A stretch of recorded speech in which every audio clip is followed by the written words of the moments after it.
The battlefield was a ruin of fire and smoke. Blackened metal lay twisted across the ground, and the air smelled of ozone and burnt machinery. Ships that had once ruled the skies now lay in heaps of smoking scrap. Craters pocked the landscape, the echoes of explosions fading slowly into the wind. Amid all this destruction, one figure stood, still and silent. She was unlike any human or alien Ethan Marlowe had ever seen. Her armor gleamed in the dim light, reflecting the glow of distant fires. Every plate, every joint, every edge looked alive, as if the metal itself breathed with her. This was General Kalra, legendary commander of the Zorathian Armada. Her armor was more than protection. It was a part of her, fused to her very body through centuries of alien technology. No one had ever removed it, not even her own people. Attempts had failed. It was said the armor could not be separated from her without tearing her apart. Ethan crouched behind the wreckage of a fallen war mech, eyes fixed on her. He had been trained for battle, but this was something else entirely. Stories of Kalra had reached human ears long before this battle. She was a storm of strategy, cunning, and raw power. Entire planets had surrendered to her tactics without a fight. She had won wars with fewer ships than her enemies could muster in a single squadron. Now she stood wounded, unarmored in some parts, yet still imposing. Ethan's unit had fought their way here through smoke, fire, and alien gunfire. The human strikes had been small but precise, avoiding the bulk of Zorathian reinforcements and hitting exactly where they needed. That was the human way: adaptability, courage, and unpredictability. And now he was here, closer to the legendary general than anyone had dared before. Kalra knelt among the ruins. The armor's systems glowed faintly, humming with power that no human had the right to touch. Yet Ethan felt drawn to her, not by fear but by a strange sense of connection. He stepped forward cautiously, every nerve alert.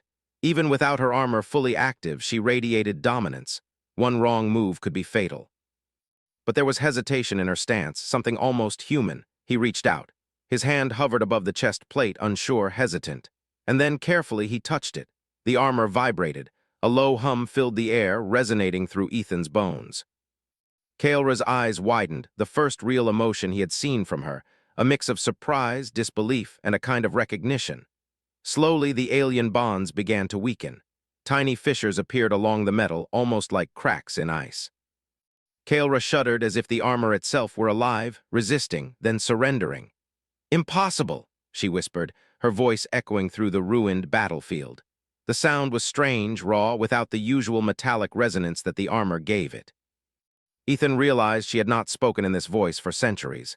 Humans spoke, touched, and connected. Aliens, she had told her captains once, often lost the ability to truly feel apart from the machine that protected them. And now she was experiencing it again. The process was slow. The armor seemed to peel itself away, unbonding piece by piece. Kalra's movements were awkward at first, muscles stiff and unpracticed. Her legs trembled as she stood fully free of the plates that had encased her for so long. Her hair, dark and streaked with silver, fell across her shoulders for the first time in ages. She flexed her fingers experimentally, marveling at the sensation of touch, the feeling of air on skin. Ethan remained close, his hand lightly resting on hers, guiding her balance. He noticed the scars that ran across her arms and face, some recent, some ancient. Each mark told a story of battles fought, worlds conquered, and enemies defeated. Yet she looked at him with a mixture of caution and curiosity. The predator had become something different. A creature learning what it meant to be exposed, vulnerable, and yet alive. "They said it couldn't be done," she murmured, more to herself than to him. "Even Zorath couldn't remove it without—" Her voice faltered and she shook her head. "I thought it was permanent. I thought I would never know the sensation of skin again. Not like this. Not human." Ethan studied her, impressed despite himself. Humans often prided themselves on their ingenuity and resilience, but this was different. He had removed her armor, yes, but what he had really done was unlock something deep inside her.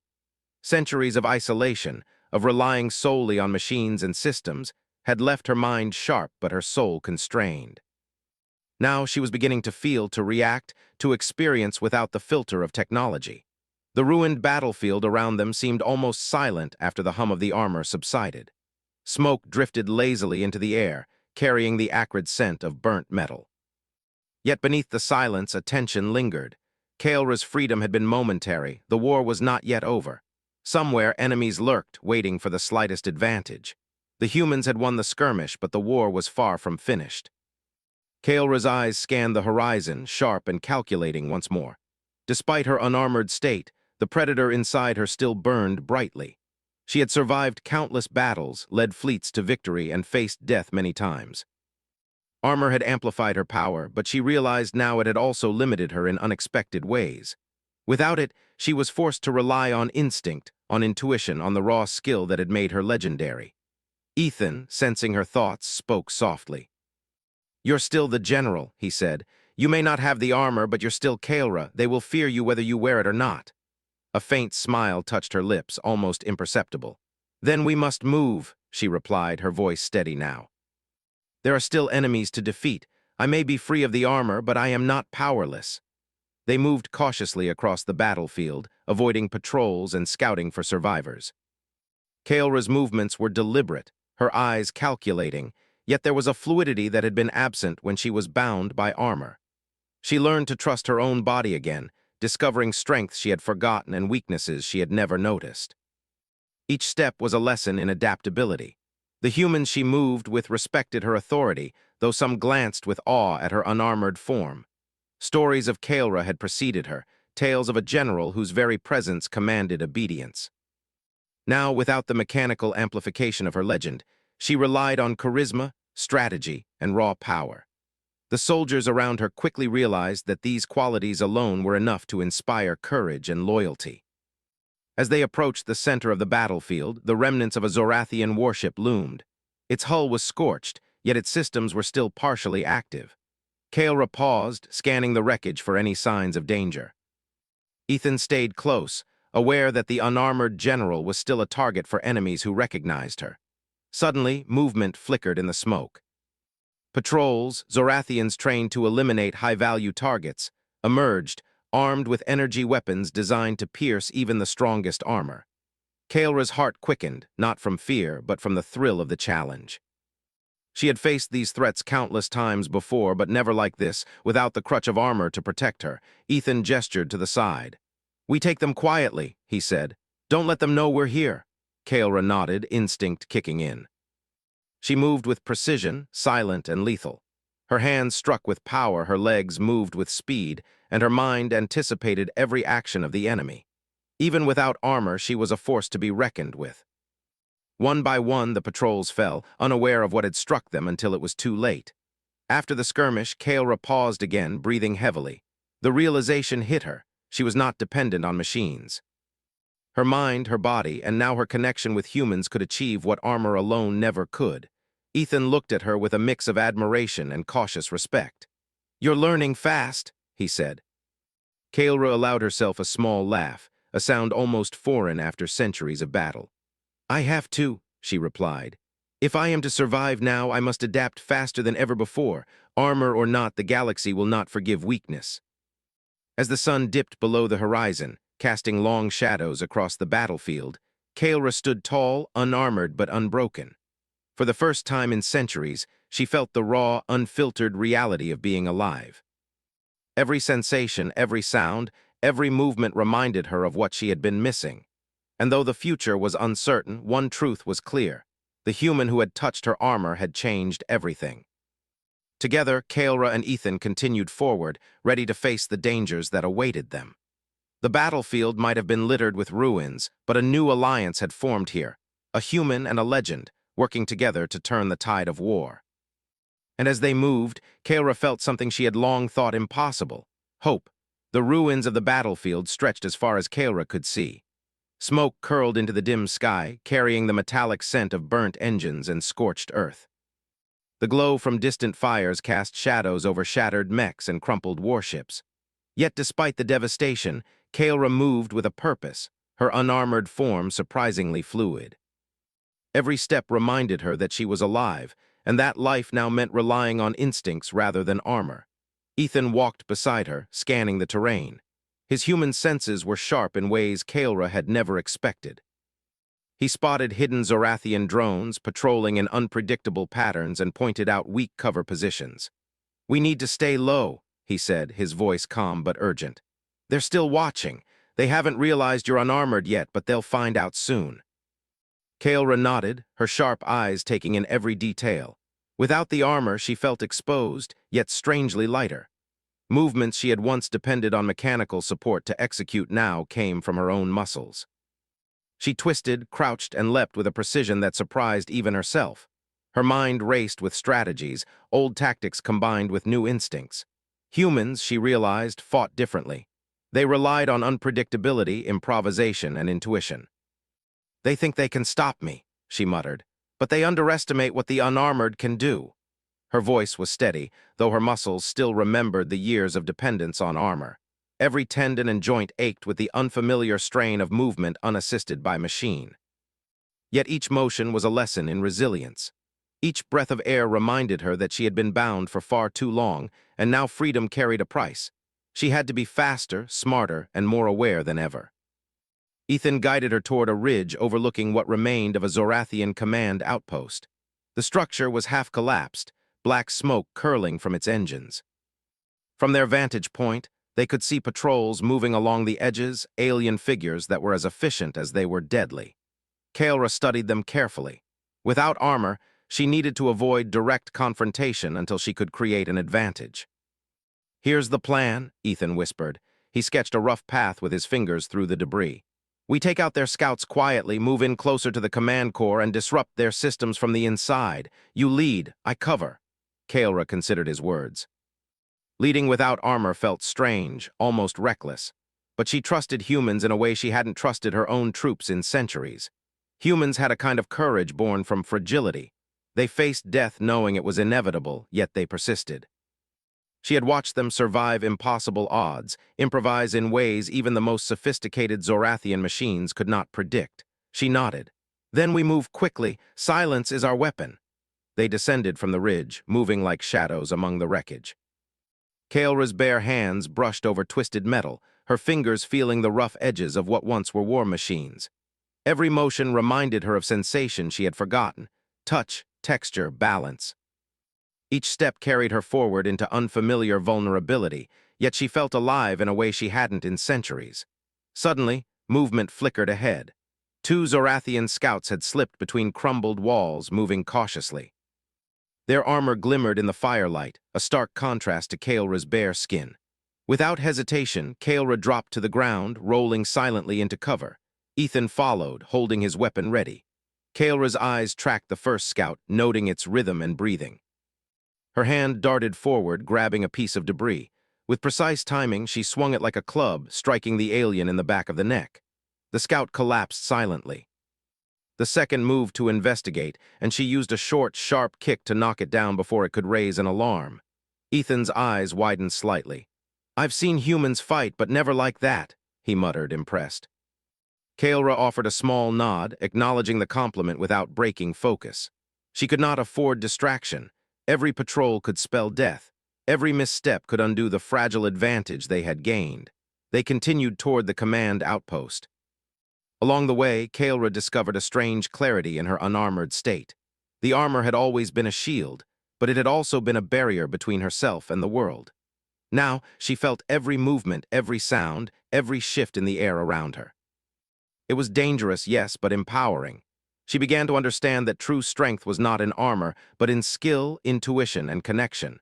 Ethan led her through a narrow passage between two fallen warships. The shadows were thick, and Kalra's instincts guided her. Her unarmored body moved faster than she thought possible, twisting and sliding through tight spaces with precision. She had been trained in strategy, tactics, and combat for centuries, but now she combined that experience with the raw adaptability of the human mind beside her. As they neared the core of the outpost, a sudden alarm blared, a shrill, piercing sound that echoed across the battlefield. Zorathian drones swarmed from the wreckage, detecting intruders. Kalra froze for a moment, feeling the weight of mortality in a way she never had with her armor. The drones' energy weapons glinted in the smoke, ready to strike. Ethan's voice cut through her hesitation. "Move, improvise, use your instincts." Kalra's body reacted instantly. She leapt into action, dodging beams, flipping over obstacles, and striking with precise accuracy. Each strike was calculated, yet unpredictable, blending her centuries of training with instinctive, human-style improvisation. One drone fell to her elbow. Another she disarmed with a swift twist of its arm joint, sending it crashing into a wall. Ethan covered her, firing at drones that came too close, while Kalra dismantled enemies with her bare hands. They moved as a single unit, predator and strategist, human and legend. Even without her armor, Kalra was a force that no single enemy could contain. The drones retreated as the alarm continued to wail. Kalra and Ethan reached the central hub of the outpost, a massive structure partially collapsed, but still operational. Control panels flickered with holographic data, screens showing fleet positions, energy levels, and weapon systems. Kalra scanned the readouts quickly, her mind absorbing centuries of alien technology in moments. "This is it," she said. "The command core. If we take this, their forces will be crippled." Her voice was calm, yet carried authority. Ethan glanced at her, recognizing the spark of command that no armor could give or take away. They moved inside. The interior was dark and tense, wires hanging from the ceiling, floors cracked and scorched. The hum of energy systems filled the air. Kalra's senses were heightened. Without armor, she felt vibrations through the floor, the subtle changes in air pressure, and even the faintest hum of machinery. Every movement was deliberate, every step counted.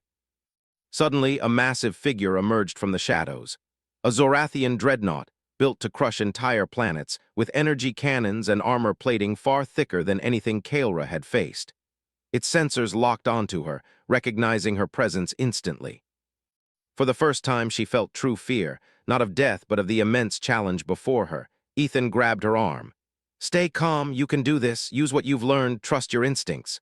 Kalra's eyes narrowed. She did not need armor to fight. She needed focus, precision, and courage.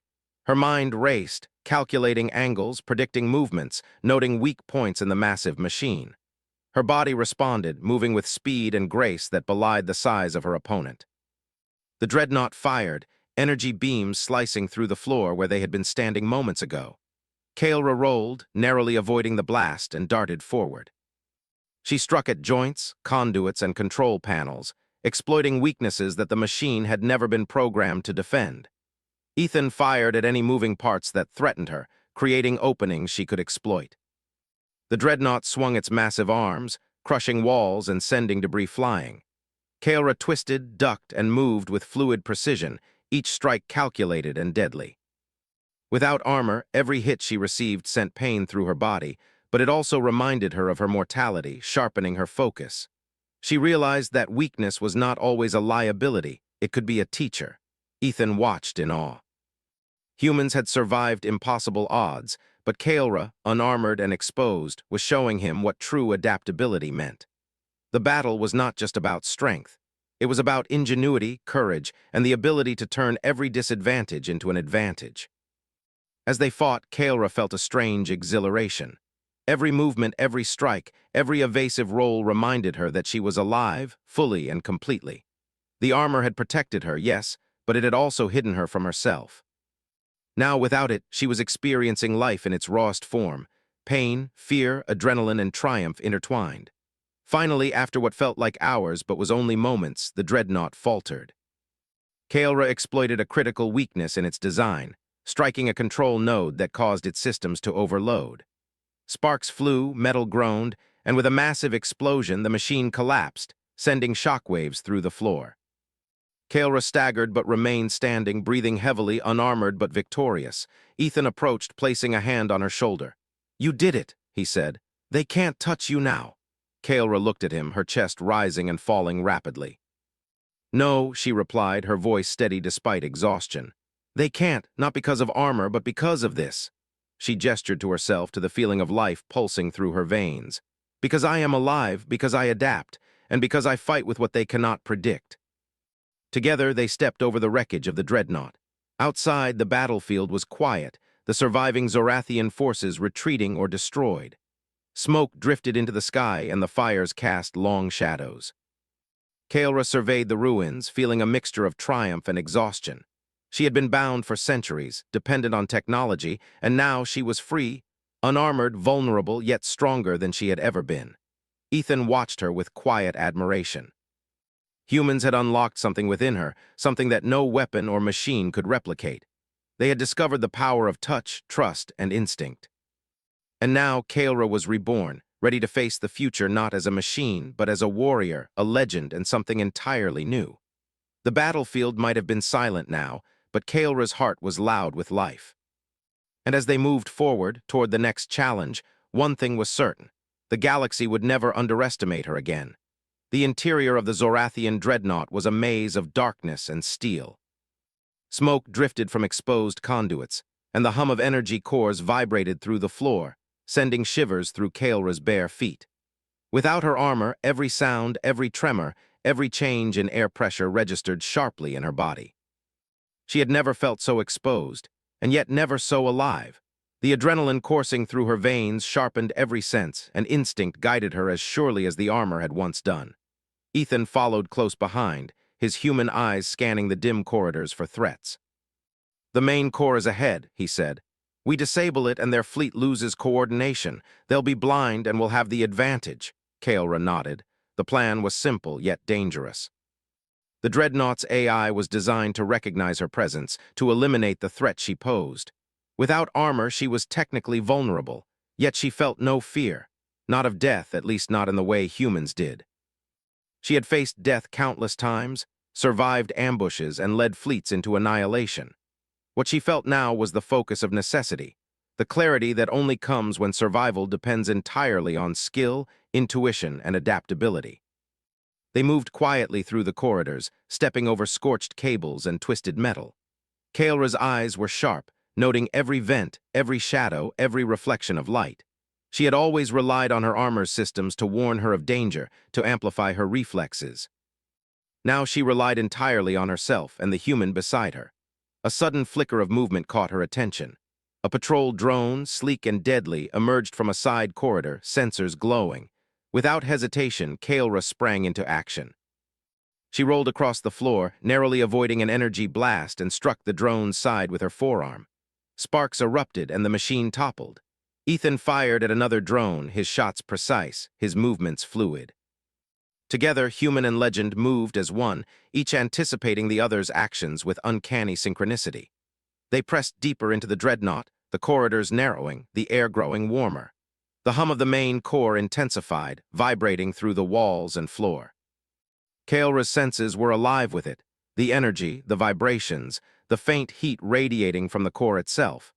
Every step brought her closer to the heart of the machine and to the ultimate challenge. Then they reached a vast chamber, the main core looming at the center like a metallic heartbeat. Its surface glowed with pulsing energy, tendrils of power arcing outward, feeding the Dreadnought systems. Kalra's eyes narrowed. This was the source of the enemy's power, the central node controlling every weapon, every drone, every system. And it was heavily defended. A squad of elite Zorathian security units appeared, each one larger than the patrol drones, moving with precision and speed. Their weapons hummed with energy, designed to pierce even the thickest armor. Kalra's body tensed. Without her armor, each attack could be fatal. But she had learned in the battlefield and in training that vulnerability could be turned into strength. "Focus on their rhythm," she said to Ethan. "Distract them, force mistakes, and we take them down one by one." The fight began. Kalra moved with unmatched agility, dodging blasts, flipping over obstacles, and striking with precision. Her bare hands and feet became weapons, exploiting weak points in the enemy's armor. Each strike was calculated yet unpredictable, a blend of centuries of combat experience and the raw improvisation humans excelled at. Ethan supported her, firing at the units, covering blind spots and drawing attention away from her. He was quick, adaptive, and fearless. Kalra realized that humans had a kind of courage that even the most advanced Zorathians lacked, a willingness to take risks, to improvise, to adapt in ways no algorithm could predict. One of the elite units lunged at her with a massive energy blade. Kalra ducked, rolled, and grabbed a nearby support beam, swinging herself up and over the attacker. She landed behind it and struck its vulnerable circuits, sending sparks flying. Another unit fired at Ethan, but he dove to the side, pulling a secondary weapon and disabling it in seconds. The chamber was chaos, yet controlled. Kalra felt a strange exhilaration in the battle. Without armor, every movement mattered, every strike had consequence. The fight was no longer about reliance on technology. It was about raw skill, intellect, and coordination. She was alive, fully aware, and capable beyond any mechanical enhancement. As the last of the elite units fell, the main core hummed even louder, sensing the disruption. Kalra approached cautiously, every step deliberate. The energy tendrils arced dangerously, yet she moved with grace, timing her steps to avoid being struck. Ethan followed, providing cover when small defense mechanisms attempted to retaliate. "This is it," she muttered. "The heart of the machine." The core's surface shimmered, responding to her presence. The AI recognized her, its systems attempting to neutralize her by any means necessary. Panels shifted, and energy streams lashed outward like metallic snakes. Kalra's instincts took over. She dodged, rolled, and attacked the vulnerable points she had noticed during their approach. Each strike disrupted circuits, caused sparks to fly, and weakened the machine. Ethan shouted directions, pointing out areas where her strikes could be most effective. Together, they became a symphony of precision, human unpredictability blending with centuries of Kalra's experience.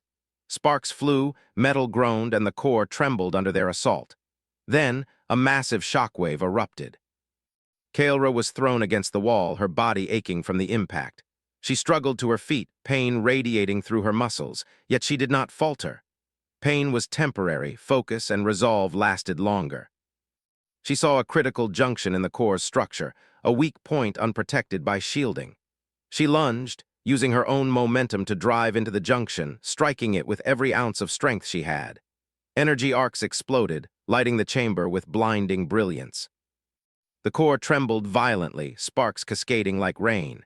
Ethan joined, reinforcing her strike with a concentrated shot that overloaded the remaining circuits. For a moment, silence. Then the core imploded in a controlled explosion, collapsing inward and sending shockwaves through the Dreadnought. Metal groaned, fires erupted, and the structure shook violently. Kalra and Ethan staggered, barely keeping their balance, but they were alive. The AI had been defeated and the Dreadnought systems shut down. Kalra breathed heavily, feeling the strain of the battle. Every muscle ached, every joint protested, yet she felt more alive than ever. She had faced death unarmored and survived, not through machines or technology, but through skill, instinct, and human collaboration. Ethan approached, his expression a mix of awe and relief. "We did it," he said. "The core is down, the fleet won't know what hit them." Kalra nodded, still catching her breath. "Not because of machines," she replied. "Not because of armor, but because we adapted, because we fought with instinct and courage." She looked at him, realizing the truth in her own words. Humans had unlocked a part of her that no technology could reach, the ability to trust, to improvise, to combine strategy with unpredictability. They moved carefully through the wreckage, avoiding remaining security mechanisms that had not yet deactivated. The Dreadnought systems were collapsing, fires spreading, and the structure was unstable. Kalra's unarmored form felt every vibration, every tremor, but she adapted, moving with precision and awareness that amazed even herself. Finally, they reached an observation platform overlooking the wreckage. The core's destruction had sent massive shockwaves through the battlefield outside. Zorathian forces were in disarray, their patrols retreating or destroyed. Kalra stood tall, her body unarmored but unbroken, the fires reflecting in her eyes. Ethan remained beside her. "You've changed the course of this battle," he said quietly, "and without armor, no less." Kalra's lips curved into a faint, tired smile. "I've learned something important," she said. "Armor protects the body, but it does not protect the mind, the instincts, or the courage inside. Humans taught me that. You taught me that." Ethan's eyes widened slightly, surprised by the admission. Kalra, the legendary general of the Zorathian Armada, was acknowledging the value of a human beside her, not as a subordinate, but as an equal, a teacher, and a partner in survival. The chamber trembled again as the Dreadnought systems began a final collapse. Kalra and Ethan moved toward the exit, navigating debris and fires. Every step was careful, deliberate, yet faster than it needed to be. They were alive, and that was all that mattered. Outside, the smoke cleared slightly, revealing the battlefield in a new light. The human forces had held, the Zorathians were retreating, and Kalra, unarmored and exposed, stood victorious. She had faced death without the crutch of centuries-old technology and survived. She had discovered a new strength, one not given by armor but earned through courage, instinct, and human collaboration. Ethan looked at her with admiration. "What now?" he asked. Kalra's gaze swept the horizon, sharp and calculating. "Now," she said, "we rebuild, we prepare. And we make sure the galaxy knows that a general can fight and win, without armor, with nothing but skill, courage, and the unexpected strength that comes from allies." The sun dipped below the horizon, casting long shadows across the battlefield. Kalra stood, unarmored, unbroken, and alive. She had survived centuries of reliance on machines and emerged stronger for it. And beside her, a human stood, not just a soldier, but a partner in a battle that had changed both of their lives forever. For the first time in centuries, Kalra understood what it truly meant to be free, and what it truly meant to fight as a human ally rather than a lone, armored warrior. The galaxy would remember this day, not for the armor she once wore, but for the courage, adaptability, and unyielding spirit she had discovered when a human touched her and unlocked the power within. The battlefield had finally quieted. Smoke still rose from scattered wreckage, and the scent of scorched metal lingered in the air, but the chaos of battle had passed. The remaining Zorathian forces were retreating in disarray, their drones and war machines destroyed or abandoned. Kalra stood on the ridge of a shattered ridge, the sun casting long, golden beams across her unarmored form.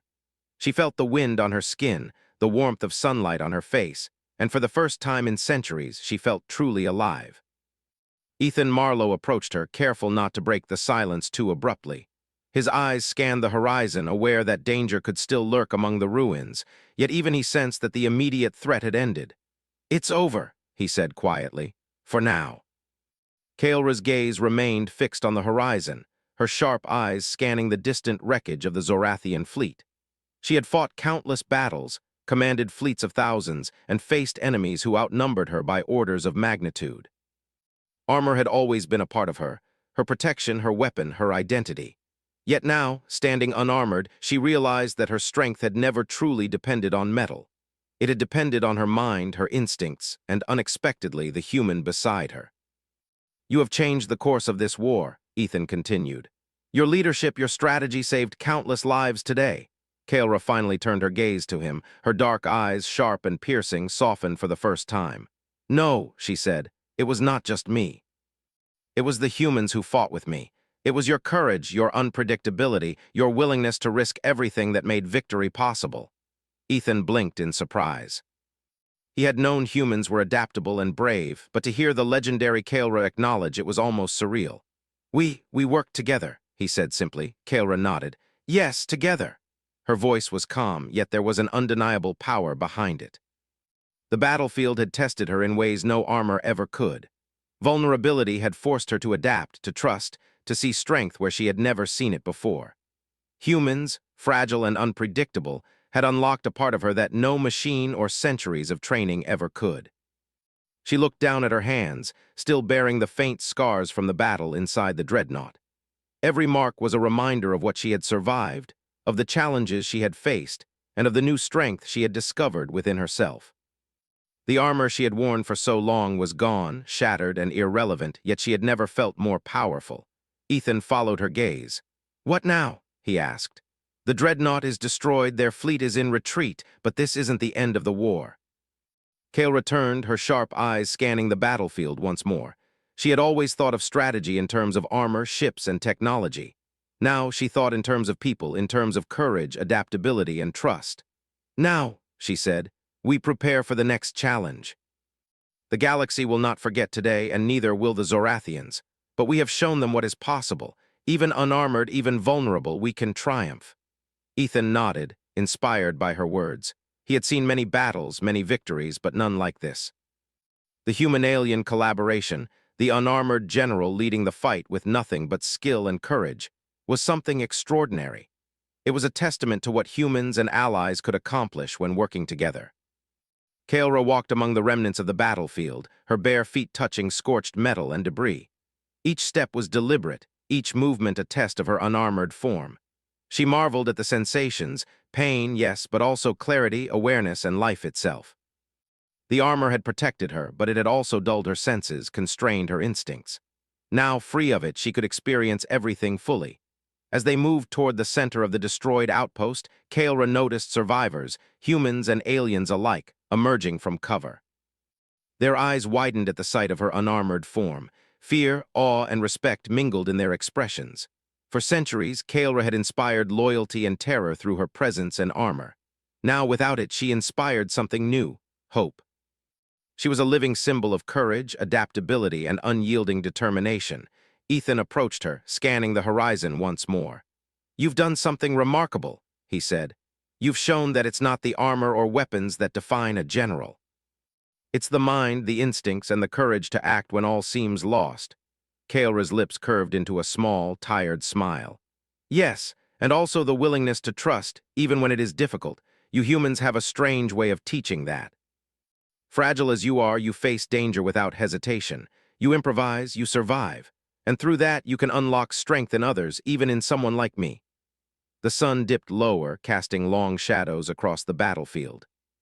Fires burned low, smoke drifted lazily, and the distant sounds of retreating forces echoed faintly. Kalra stood tall, unarmored, and alive. She had faced centuries of reliance on technology, yet she had discovered a strength that no machine could provide, a strength born of adaptability, courage, and human collaboration. Ethan studied her quietly. "Do you regret removing the armor?" he asked cautiously. Kalra shook her head. "No," she replied. "It was necessary. Armor can protect the body, but it cannot teach the mind or the heart. I have learned more today about life, about survival, and about strength than I ever did encased in metal. I am reborn." Her words carried weight, a statement not of arrogance, but of understanding. She had always been a legend, a general feared across galaxies, but now she was more than a legend. She was a symbol of what could be achieved when courage, skill, and collaboration overcame technology, fear, and expectation. Ethan offered a small smile. "Then we rebuild," he said. "We prepare for what comes next, together." Kalra nodded. The idea of collaboration, of relying on others, was foreign to her, yet it felt right. Humans had taught her that strength was not only in solitary power, but in trust, coordination, and shared courage. She realized that she could lead, not as an invincible armored warrior, but as a living, breathing being capable of inspiring others to greatness. They moved through the ruins, surveying the battlefield. Smoke rose from scattered wreckage, fires flickered in the distance, and the air carried the faint metallic tang of destruction. Yet beneath it all, Kalra felt something new: hope. Not just for herself, but for the humans who had fought beside her, for the galaxy that had survived the Dreadnought, and for the potential of what could be achieved when unlikely allies worked together. As night fell, the first stars appeared in the sky. Kalra gazed upward, feeling the cold breeze against her bare skin. She had been encased in armor for centuries, insulated from the world, from sensation, from vulnerability. Now exposed and alive, she felt every nuance of the universe: the subtle vibrations of wind through metal, the faint hum of energy in the wreckage, and the quiet resilience of life that persisted even in the midst of chaos. Ethan joined her, standing silently by her side. Neither spoke for a moment, both taking in the magnitude of what had been accomplished. The war was not over, but a decisive victory had been achieved. The human-alien alliance had proven that courage, adaptability, and cooperation could overcome the might of machines and centuries of fear. Finally, Kalra spoke. "We have changed something today. Not just the course of a battle, but the way we see strength, courage, and survival. Armor does not define a warrior. Instinct, adaptability, and the willingness to trust others do." Ethan nodded. "Then let's make sure the galaxy knows it." Kalra allowed herself a small, genuine smile, one that carried relief, triumph, and a spark of something she had not felt in centuries: hope. She had faced the impossible, survived unarmored, and discovered strength that no machine could give. Humanity had unlocked a part of her she never knew existed, and now, together, they would face whatever came next, stronger than ever. The first patrols of the human fleet arrived to secure the area, and survivors emerged from hiding. Kalra moved among them, her presence commanding yet approachable. She guided them, advised them, and shared strategies that had been forged in the heat of battle. She realized that leadership was not about fear or invincibility. It was about inspiration, courage, and the ability to bring out the best in others. Ethan watched, quietly proud. Humans had always believed in the power of connection, adaptability, and courage. Kalra had embodied those qualities now, not through technology, but through choice, instinct, and trust.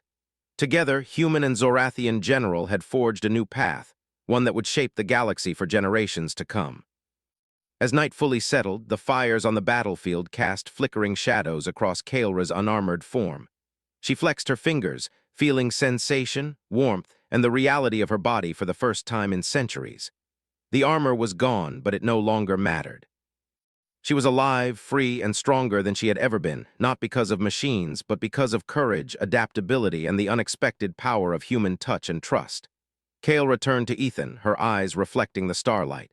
"We will face more battles," she said. "More challenges, but now I know that armor is not what makes a general. It is the mind, the heart, and the courage to act. And with allies like you, no enemy can stop us." Ethan nodded. "Then let's prepare for the next challenge, together." For the first time in centuries, Kalra felt truly alive. She had survived the impossible, fought without armor, and emerged victorious. The galaxy would remember her not as a machine-bound warrior, but as a legend, a general who could fight, survive, and triumph through courage, adaptability, and human-alien partnership. And as the stars shone above the battlefield, Kalra knew that this was only the beginning. Her legend would continue, not as a story of fear and invincibility, but as a testament to the power of life, trust, and the human spirit.